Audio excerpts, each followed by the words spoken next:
ఆశ్రమంలో ఒకరోజు భగవాన్ మధ్యాహ్న సమయంలో కొందరు సందర్శకులతో కలిసి భోజనానికి కూర్చునుండగా భగవాన్తో చనువుగా ఉండే కుక్కపిల్ల ఒకటి వచ్చి ఒకరి విస్తరి వాసన చూసింది.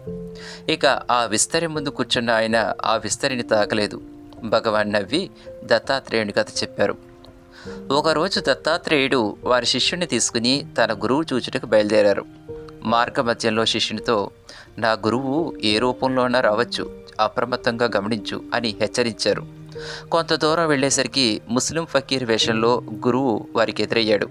దత్తాత్రేయుడు గురువుకి నమస్కరించిన తర్వాత అల్పాహారం సేవించడానికి కూర్చున్నారు.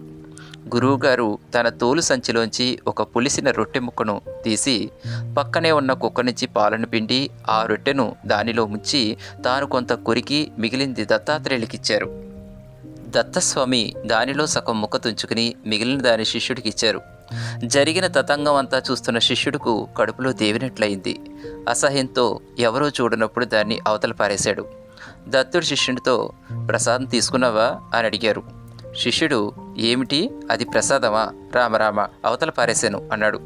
దత్తుడు గబగబా తన గురువు నోట్లో నములుతున్న దాంట్లోంచి కొంత ఎట్లాగో బయటికి లాగి శిష్యుని గొంతులో కంటూ తూర్చి మింగేలా చేశారు.